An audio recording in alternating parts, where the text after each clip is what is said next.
में भारत की सामाजिक समस्याएं और चुनौतियां के विषय में यहाँ पे बच्चों में यहाँ पे ये पार्ट जो है हम पढ़ने वाले हैं।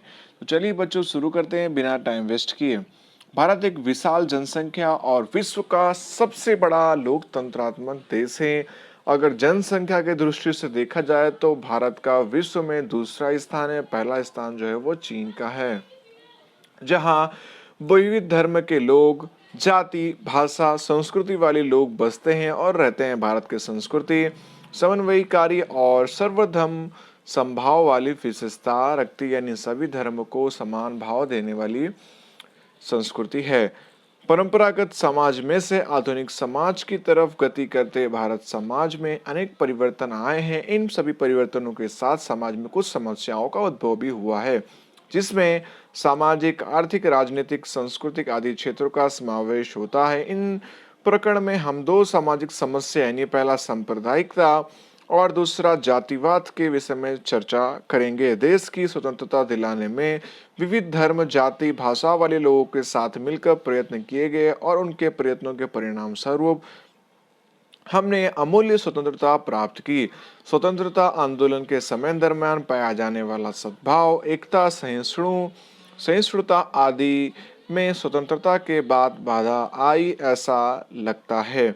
जातिगत झगड़े, सांप्रदायिक संघर्ष, प्रादेशिक हिंसा आदि देश में शांति और विकास के लिए बाधक नकारात्मक कारक हैं, जिसके कारण देश के लिए सामाजिक सद्भाव और सांप्रदायिकता, लोकतंत्रात्मक मूल्य, राष्ट्रीय एकता के सामने गंभीर चुनौती उत्पन्न होती है। सांप्रदायिकता धर्म या श्रद्धा और आस्था का विषय है। अधिकांश मानव किसी न किसी धर्म या संप्रदाय को मानते हैं। भारत एक असंप्रदायिक और धर्मनिरपेक्ष देश है। ये बच्चों एक मार्क्स के सवाल में पूछा जाता है, भारत एक असंप्रदायिक और खाली जगह देश है तो कैसा धर्मनिरपेक्ष देश है। इसलिए संकुचित सांप्रदायिकता का आचरण संविधान की भावना के विरुद्ध है। जब कोई धार्मिक समूह या समुदाय किसी कारण दूसरे धर्म या संप्रदाय का विरोध करता है तब सांप्रदायिकता तनाव उत्पन्न होता है।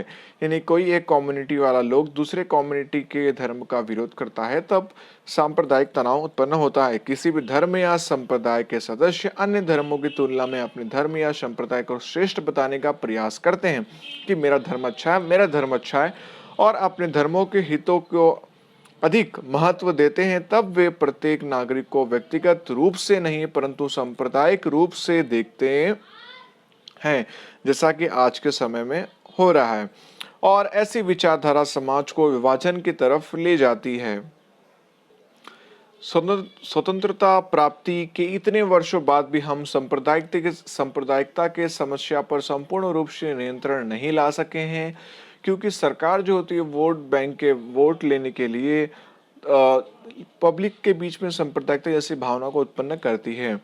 संकुचित सांप्रदायिकता कई तरह से नुकसानदायक है। उसमें देश में सामाजिक तनाव उत्पन्न होते हैं। व्यक्ति अपने भाइयों को अपना विरोधी मानता है। उसमें समाज में मतभेद, घृणा का वातावरण उत्पन्न होता है और सांप्रदायिक तनाव से सांप्रदायिक हिंसा या झगड़े होते हैं। ये सभी बातें लोकतांत्रिक विचारधारा, राष्ट्रीय विकास के लिए बाधक हैं। उसका अगला और बहुत ही अच्छा टॉपिक है सांप्रदायिकता के विरुद्ध संघर्ष। हम जानते हैं कि सांप्रदायिकता व्यक्ति, समाज और देश के विकास में अवरोध बनती है। सांप्रदायिकता का दूर करने के लिए कुछ उपाय अमल में लाने चाहिए, जैसे नीचे दिए गए हैं। नंबर 1, प्रथम नागरिक और सरकार को सांप्रदायिक तत्वों का सख्ती पूर्वक सामना करना पड़ेगा और उसे दूर करने का प्रयत्न भी करना पड़ेगा। नंबर 2, सांप्रदायिकता दूर करने के प्रभावशाली कार्य शिक्षा कर सकती, यानी शिक्षा यानी एजुकेशन होगा तो आप सांप्रदायिकता यानी मतभेद वाला काम नहीं करेंगे। जो पढ़े लिखे नहीं होते वही ऐसा काम करते हैं। हमारे शिक्षण और पाठ्यक्रमों में सभी धर्मों की अच्छी बातों का समावेश करना चाहिए। विद्यालयों में आयोजित होने वाली सर्वधर्म सभाएं, सामाजिक उत्सव आदि प्रवृत्ति से सभी धर्मों के प्रति बालकों का आदर भाव विकसित होना चाहिए। यानी विद्यालयों के अंदर सभी बच्चों को सभी धर्म की अच्छी अच्छी बातों को बताना चाहिए और एक दूसरे से प्यार बना रहे ऐसी बातों को सिखाना चाहिए। नंबर 3 हम देखेंगे यहाँ पे सांप्रदायिक विचार आधारित राजनीतिक दलों को मान्यता नहीं देनी चाहिए। चुनाव के लिए विशेष आचार संहिता और उसका अमल करना और करवाना चाहिए। नंबर 4 रेडियो, टीवी, सिनेमा सामान्य नागरिक तक पहुंचने के श्रेष्ठ दृश्य श्रव्य माध्यम है। उन्हें सर्वधर्म संभाव सहिष्णुता का प्रचार करना चाहिए। यानी जो मूवीज बनती हैं वो किसी एक धर्म के विरुद्ध नहीं होनी चाहिए। राष्ट्रीय हितों और राष्ट्रवाद को प्रोत्साहन मिले ऐसे कार्यक्रमों को प्रसारित करना चाहिए, इन्हें चैनल पर चलाना चाहिए। नंबर 5 धार्मिक मुखिया और राजनेता के साथ मिलकर देश के विकास के लिए सांप्रदायिकता को नष्ट करने का प्रयास करना चाहिए। नंबर 6 सांप्रदायिकता दूर करने के लिए युवाओं को आगे आना चाहिए। युवाओं को सांप्रदायिकता के स्थान पर असांप्रदायिकता और वैज्ञानिक दृष्टिकोण विकसित हो ऐसे प्रयत्न सामाजिक और शैक्षणिक क्षेत्र में करने चाहिए। नंबर 7 इस प्रकार सरकार की नहीं अपितु समाज को भी विशिष्ट प्रयत्न करने चाहिए। और आखिरी पॉइंट ये धर्म, जाति, प्रांत, भाषा के ऊपर राष्ट्रहित, राष्ट्र गौरव ऐसी समझ लोगों को एक सूत्र में बांधती है और वह राष्ट्रवाद और राष्ट्र एकता का पोषण करती है। अगला पॉइंट दिया जातिवाद। भारत में सामाजिक व्यवस्था में सामाजिक स्तर पर रचना के स्वरूप में जाति का अस्तित्व सदियों से रहा है। इस प्रकार भारत की सामाजिक रचना जाति पर आधारित है। ऐसा कहा जा सकता है कि आज तो जाति व्यवस्था प्रारंभिक संकल्पना है, प्राचीन समय से ही उसमें भिन्न थी। समाज की आवश्यकता की परिपूर्ति एवं श्रम विभाजन के आधार रूप कार्य पर आधारित जातियां थी। प्रारंभिक विकल्पना के अनुसार वह 4 व्यवसायों पर आधारित वर्ण व्यवस्था यानी ब्राह्मण, क्षत्रिय, वैश्य और शूद्र थी। जाति आधारित निवास व्यवस्था और व्यवसाय थे। व्यवसाय के आधार पर आय के स्रोत रहने वाले समाज में आय वर्ग के आधार पर कुछ जातियां कम आय प्राप्त करती थीं, जिससे समाज के अन्य जाति समूह की तुलना में आर्थिक स्थिति में वे कमजोर थीं। भारत में अंग्रेजों के शासनकाल से पहले हमारे समय में ही कुछ जातियां अन्य समूह से दूर आसानी से पहुंचा ना जा सके ऐसे दुर्गम जंगलों एवं पहाड़ी क्षेत्रों में अलग निवास करती थी। इन जातियों को सामाजिक जीवन और सांस्कृतिक जीवन अन्य प्रजा समूह से अलग था, यानी रहन सहन सब कुछ अलग था। अपनी महत्वपूर्ण संस्कृति बोली थी। उन जाति के लोग भी पीढ़ी दर पीढ़ी अलग निवास, एकाकी जीवन आदि के कारण विकास नहीं कर सके। परिणाम स्वरूप उनके आर्थिक सामाजिक स्थिति कमजोर भी हो रही थी यहाँ पे। उसके बाद अल्पसंख्यक माइनॉरिटीज, कमजोर वर्गों और पिछड़े वर्गों के हितों के रक्षण के लिए संवैधानिक प्रावधान। भारत में संविधान में अल्पसंख्यकों यानी जिसकी आबादी इंडिया में कम है उन सभी को अल्पसंख्यक कहा जाता है। कमजोर वर्गों, पिछड़े वर्गों के रक्षण, कल्याण और विकास के लिए कुछ संवैधानिक प्रावधान किए गए हैं। ये संवैधानिक प्रावधान उनके हितों की रक्षा, सामाजिक असमानता का निवारण एवं उनके कल्याण और विकास को सुनिश्चित करते हैं। भारत का संविधान भारत के सभी नागरिकों को समान रूप से सामाजिक, आर्थिक, राजनीतिक न्याय प्रदान करता है। नंबर 2 भारत के संविधान में बताए गए अनुसार जाति, समूह, धर्म, भाषा, लिंग के आधार पर किसी प्रकार का मतभेद नहीं रखा जाएगा। प्रत्येक व्यक्ति को समान आधार पर अवसर एवं दर्जा जो है वो प्रदान किया जाएगा। साथ ही इसकी भी जो संविधान में इसका उल्लेख किया गया है। इसके उपरांत राज्यों को ऐसा अधिकार भी दिया गया जो उनके कल्याणकारी राज्य का दायित्व निभाने तथा कमजोर एवं पिछड़े वर्गों को सुरक्षा करने हेतु तो कुछ मूलभूत अधिकारों का भी संविधान में रहकर योग्य प्रतिबंध लगा सकता है। साथ ही बच्चों कह सकते हैं जो भी इंडिया में माइनॉरिटीज हैं उन सबको स्कॉलरशिप मिलती है नेशनल स्कॉलरशिप के द्वारा, कि जिसके अंदर सिख, जैन, मुस्लिम, पारसी ये सारे कम्युनिटीज के लोग आते हैं। तो बच्चों आपके माइंड में सबसे बड़ा एक सवाल पैदा होता होगा, अल्पसंख्यक क्या है, माइनॉरिटीज क्या है। तो बच्चों आपको एक चीज का ध्यान रखना है कि जैसे हमारे पूरे भारत देश के अंदर सबसे ज्यादा आबादी किस धर्म के लोगों की, तो हिंदू धर्म के लोगों की। तो यानी ये क्या होगा, एकदम बहुमत वाले हो गए, ठीक है, मेजोरिटी वाले हो गए। और बाकी जो भी धर्म के लोग इंडिया में रहते हैं वो सारे लोगों को माइनॉरिटीज कहा जाता है, यानी अल्पसंख्यक कहा जाता है, वो हमारे क्या किसी भी देश के अंदर हो। जैसे मान लीजिए कोई भी गल्फ कंट्री में आप चले गए तो वहाँ पे मुस्लिम की आबादी बहुत ज़्यादा है, तो वो क्या कहलाएंगे, वो लोग मेजोरिटी कहलाएंगे, और बाकी जो अन्य धर्म के जो लोग होंगे वहाँ पे वो माइनॉरिटीज कहलाएंगे। ठीक है, तो उसी तरह जो इंडिया के अंदर जिन जिन धर्म की आबादी कम है तो वो सारे क्या कहलाते हैं, उसके माइनॉरिटीज कहलाते हैं। तो उन सभी गवर्नमेंट स्कॉलरशिप देती है। साथ ही जो पछात वर्ग के जो लोग होते हैं उनके लिए बहुत सारे स्कॉलरशिप्स वगैरह गवर्नमेंट उसका नियोजन करती है, जिससे उनको आगे लाया जा सके, उनके जीवन में सुधार किया जा सके। आगे हम देखते हैं नंबर 4, धार्मिक स्वतंत्रता का अधिकार किसी भी धर्म का पालन करने की स्वतंत्रता देता है। लघुमतियों, कमजोर वर्गों, पिछड़े वर्ग को संवैधानिक अधिकार दिए जाने का मुख्य उद्देश्य यह है कि उन्हें राष्ट्र में यानी राज्य में समान अवसर और न्याय और स्थान देना।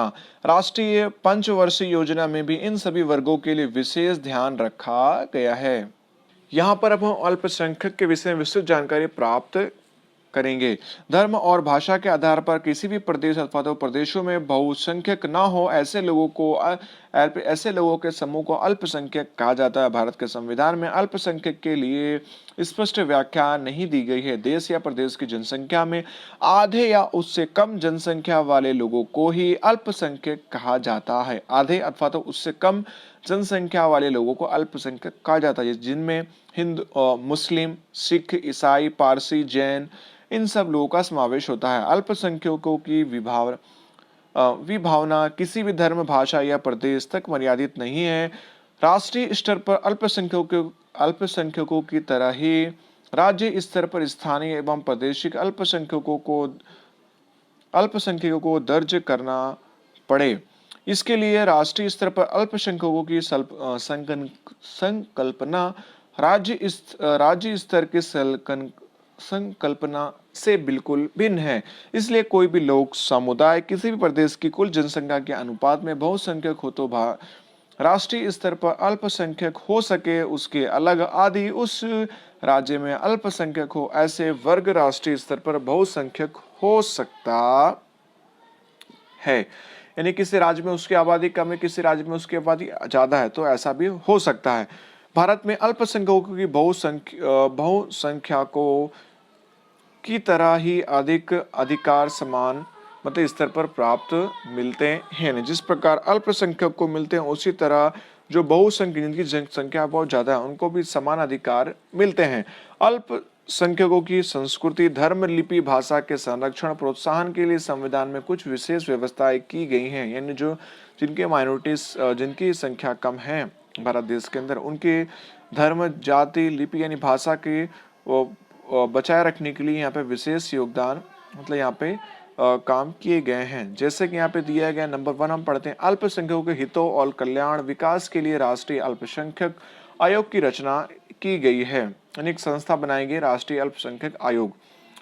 नंबर 2, धार्मिक स्वतंत्रता का अधिकार अल्पसंख्यकों को विकास देना कि वे अपने धर्म के प्रचार प्रसार एवं प्रोत्साहन के लिए प्रयास कर सकते हैं। कानून बलपूर्वक एवं धर्मांतरण को मान्य नहीं रखता।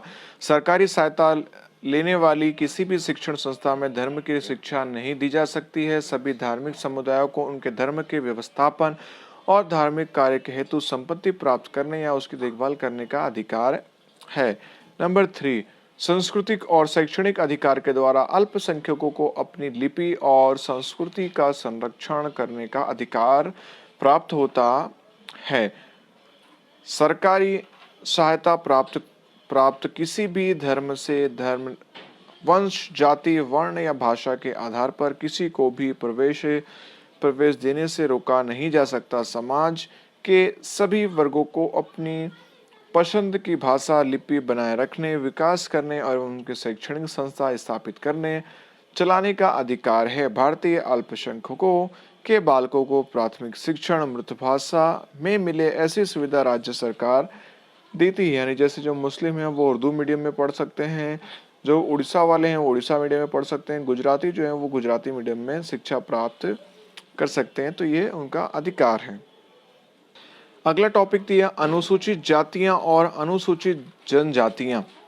इसके बारे में विस्तृत जानकारी हम प्राप्त करते हैं। अनुसूचित जातियों, अनुसूचित जनजातियों को कोई भी स्पष्ट व्याख्या संविधान में नहीं की गई है। संबंधित राज्य के राज्यपाल के परामर्श से राष्ट्रपति के आदेश के द्वारा उसके विशिष्ट उल्लेख किया गया है। जातिवाद के कारण कुछ जातियों को शोषण रोकने, उनके प्रति न्याय उनके प्रति अन्याय कम करने, समानता और भातृत्व भाव से उनमें रही संकुचितता को दूर करने और उनका सामाजिक, आर्थिक और शैक्षणिक विकास को हो, इस उद्देश्य से भारतीय संविधान में कुछ विशिष्ट प्रावधान किए गए हैं। संविधान की कलम 341 के अनुसार अनुसूची में समाविष्ट जाति को अनुसूचित जातियों के रूप में पहचाना जाता है, जबकि संविधान की कलम 342 यानी अनुच्छेद 342 के अनुसूची में समाविष्ट जातियों को अनुसूचित जनजाति के रूप में पहचाना जाता है। यानी जो 341 में समावेश संविधान की कलम, उसे अनुसूचित जाति, एवं जो 342 कलम में जो अनुसूचित जनजाति को समावेश किया गया उसे अनुसूचित जनजाति के रूप में पहचाना जाता है। यानी 341 कलम पूछेगा तो अनुसूचित जाति और 342 कलम यानी अनुसूचित जनजाति का समावेश किया गया है। अनुसूचित जातियों में ऐसे लोगों का समावेश किया जाता है जो अधिकांश जंगलों, पर्वतीय क्षेत्रों में रहते हैं, विशिष्ट भौगोलिक स्थिति में निवास करते हैं, एक दूसरे से अलग सामाजिक और सांस्कृतिक जीवन ये जातियां जीते हैं और सामान्य लोगों से आर्थिक और शैक्षणिक रूप से पीछे होते हैं। ऐसे लोगों का समावेश इनके अंदर होता है। अगला टॉपिक हमें दिया संवैधानिक प्रावधान। हमारे संविधान में अनुसूचित जाति एवं जनजाति के विकास और कल्याण के लिए कुछ विशेष प्रावधान किए गए हैं जो निम्नानुसार नीचे दिए गए हैं। सामान्य प्रावधान, सबसे सामान्य प्रावधान क्या है वो यहाँ पे दिया गया है। संविधान के आर्टिकल 15 के अनुसार केवल धर्म, जाति, समूह, जन्म स्थल या उनमें किसी भी बात के आधार पर भेदभाव करने का प्रतिबंध लगाया गया है। इस कलम के द्वारा ऐसा भी प्रावधान किया गया है कि किसी भी नागरिक को इन बातों के तहत दुकान, सार्वजनिक रेस्टोरेंट, होटल, सार्वजनिक मनोरंजन के स्थान में प्रवेश करने। दूसरा ख नंबर, यदि नंबर 2 पॉइंट कर सकते हैं, कुएं, तालाब, स्नान के घाट, मार्ग, संपूर्ण अथवा तो अशांत अंशतः राज्य की ओर चलने एवं सार्वजनिक जनता के उपयोग के लिए अर्पण किए गए स्थलों के उपयोग के संबंध में किसी भी नागरिक किसी भी प्रकार की अयोग्यता, जवाबदारी, निर्णय अथवा शर्तें नहीं लादी जा सकती है किसी भी लोगों पर अथवा तो इन जातियों पर। आर्टिकल 29 के अनुसार नंबर 2, पहला, भारत के प्रदेश उनके किसी भी भाग में निवास करने वाले किसी भी नागरिक को अपने विशिष्ट भाषा, लिपि या अपनी कही जा सके ऐसी संस्कृति हो ऐसे बनाए रखने का उसे अधिकार है। नंबर 2, केवल धर्म, जाति, भाषा एवं उसके विशिष्ट मतलब उनके आधार पर राज्य की ओर से चलाए जाने वाली अथवा तो चलने वाली वित्तीय सहायता से चलने वाले किसी भी शैक्षणिक संस्था में नागरिक को प्रवेश लेने से रोका जा सकता नहीं है। तो ऊपर जो बच्चों जो हमने पढ़े वो हमारा सामान्य प्रावधान थे। अब यहाँ पे हम विशेष प्रावधान पढ़ने वाले हैं जो अनुसूचित जाति एवं अनुसूचित जनजाति के बारे में यहाँ पे गवर्नमेंट के द्वारा जो बनाए गए हैं वो। इसमें नंबर 1 दिया, राजनीति के मार्गदर्शन सिद्धांतों को कलम 46 के अनुसार राज्य के पिछड़े विभागों में विशेषकर अनुसूचित जाति, अनुसूचित जनजाति के शिक्षण विषयक आर्थिक लाभ मिले, इसके लिए राज्य विशेष महत्व देगा और सामाजिक अन्याय तथा किसी भी प्रकार के शोषण से रक्षा करेगा।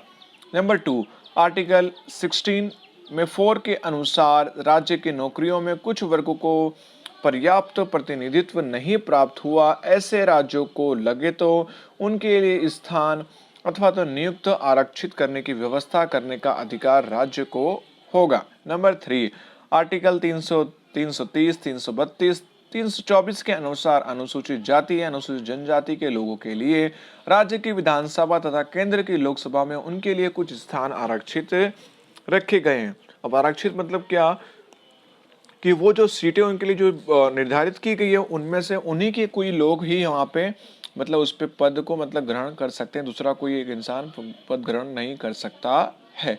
सिर्फ उसी जाति के लोग पद ग्रहण कर सकते हैं जिससे उनका विकास हो। केंद्र में राज्यसभा में किसी की भी बैठक आरक्षित नहीं रखा गया है। मतलब क्या, जो केंद्र के अंदर राज्यसभा है उसके अंदर कोई भी बैठक को आरक्षित रखा गया नहीं, यानी कि उसमें जरूरी नहीं है कि भाई ये जाति के लोग रहेंगे, ऐसा कुछ नहीं है। नंबर 4, ग्राम पंचायत और नगर पालिका में भी अनुसूचित जाति जनजाति के अनुसार कुछ स्थान आरक्षित किए गए हैं। कहाँ पे? ग्राम पंचायत और नगर पालिका के अंदर। अब बच्चों आपको ध्यान दो, नगर ग्राम पंचायत का, तो ग्राम पंचायत जो छोटा गांव होता है वहां पे ग्राम पंचायत लगता है, और जो एक थोड़ा बड़ा इलाका हो तो वहां पे नगर पालिका लगता है। जैसे सचिन जो है वहां पे नगर पालिका लगता है। अब सूरत जो है वो इसमें बहुत सारे, मतलब बहुत बड़ा शहर, तो इसलिए यहाँ पे महानगर पालिका लगता है, क्योंकि इसके अंदर बहुत सारे नगर पालिका का समावेश होता है, इसलिए उसे सूरत महानगर पालिका मतलब महानगर पालिका कहा जाता है, जिसकी आबादी कम से कम यहाँ पे 15 लाख से ऊपर ज्यादा होती है।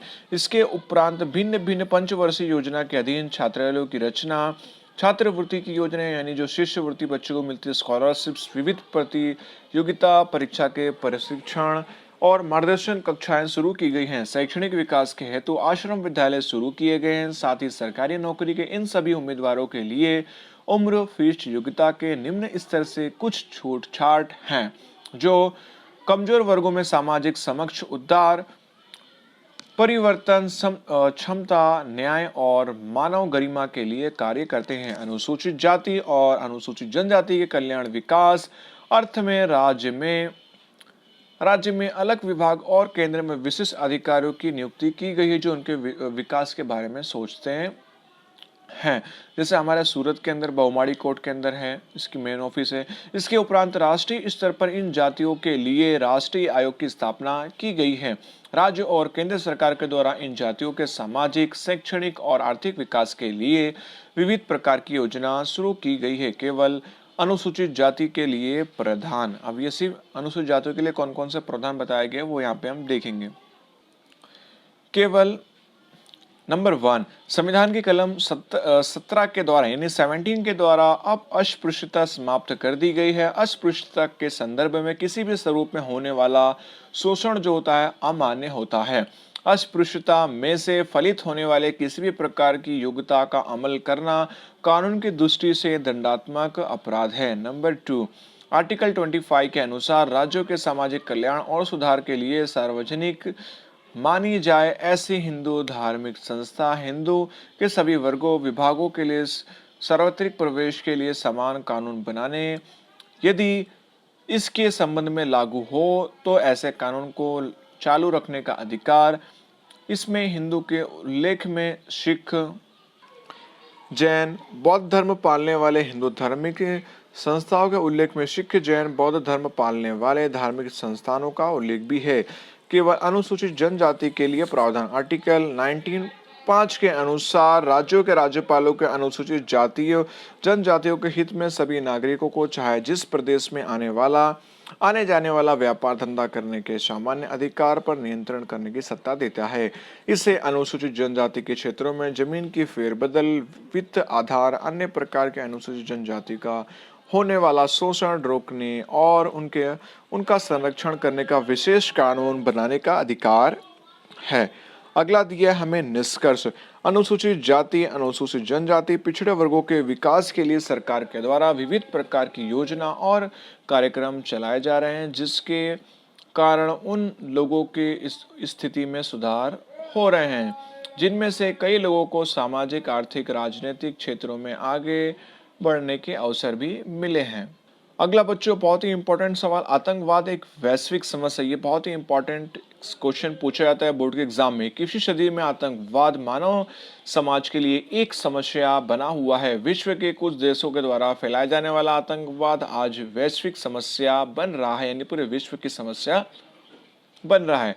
आतंकवाद मानव अधिकारों का नाश, रक्तपात, विनाश, भय, अराजकता, हिंसा, अशांति आदि उत्पन्न करता है। ऐसे तो आतंकवाद का किसी भी धर्म या संप्रदाय के साथ संबंध नहीं होता। इसके उपरांत आतंकवाद को धर्म के साथ जोड़ने का कायरतापूर्ण, घृणास्पद कार्य करते हैं। आतंकवाद हिंसा संबंधी एक विचार है जो प्रकृति के सिद्धांत जियो और जीने दो का खुलेआम उल्लंघन करता है। आतंकवाद कुछ गिने चुने लोगों के द्वारा संगठित, आयोजित, जानबूझकर किया जाने वाला अनैतिक और हिंसात्मक कृत्य है। आत्मघाती हमला करना, बॉम्ब विस्फोट, हथियार छिपाना, उनका उपयोग करना, अपहरण करना, विमानों का हाईजैक करना, पैसे वसूलना, नशीले पदार्थ की हेराफेरी करना आदि हिंसात्मक प्रवृत्ति आतंकवादी करते हैं। अगला टॉपिक दिया भारत में विद्रोह और आतंकवाद। आतंकवाद और विद्रोह के बीच में कुछ यहाँ पे अंतर है, तो देखते हैं यहाँ पे। पहला विद्रोह, विद्रोह किसी एक राष्ट्र की समस्या है, जैसे नक्सलवाद वगैरह। अब आतंकवाद जो है किसी समस्या है, वैश्विक समस्या है। आगे, अपने सरकार के विरुद्ध एक प्रादेशिक स्तर पर फैला होता है, यानी वो सरकार के जो कुछ नीति नियमों का विरोध करते हैं, जबकि ये जो होते हैं वो अपने और अन्य देश के विरुद्ध होता है। ठीक है, और ये अंतर्राष्ट्रीय स्तर पर होता है, और ये जो होता है ये प्रादेशिक स्तर पर फैला हुआ होता है, यानी राज्य स्तर पर कह सकते हैं। ये स्थानीय लोगों के सहयोग से चलता है, जबकि ये जो होता है वो स्थानीय सहयोग मिलता भी है और नहीं भी मिलता है। विद्रोही से प्रभावित राज्य एवं प्रदेश का विकास जो होता है रुक जाता है, जैसे बिहार, छत्तीसगढ़, ये सब राज्य। और आतंकवाद से प्रभावित राष्ट्रों का विकास ही रुक जाता है, यानी पूरे देश का विकास ही रुक जाता है। इसी तरह देखें तो विद्रोह स्थानीय असंतोष पैदा होने और आतंकवाद के लिए कोई बंधन नहीं है। आज भारत आंतरिक विद्रोह और आतंकवाद से लड़ रहा है। नक्सलवादी आंदोलन, माओ माओ त्से तुंग के नेतृत्व में चीनी क्रांति से प्रेरणा लेकर नक्सलवादी आंदोलन भारत में सर्वप्रथम 1967 में पश्चिम बंगाल में शुरू हुआ था। यह उग्रवादी विचारधारा पश्चिम बंगाल के नक्सलवादी क्षेत्र में उद्भव होने से नक्सलवाद इसे कहते हैं। पश्चिम बंगाल में शुरू हुआ यह आंदोलन झारखंड, बिहार, आंध्र प्रदेश, केरल, उड़ीसा, त्रिपुरा, मध्य प्रदेश, पहाड़ी जंगलों के क्षेत्र में फैला हुआ है, जिसमें पीपुल्स वॉर ग्रुप और माओवादी साम्यवादी केंद्र ये दो संगठन मुख्य थे।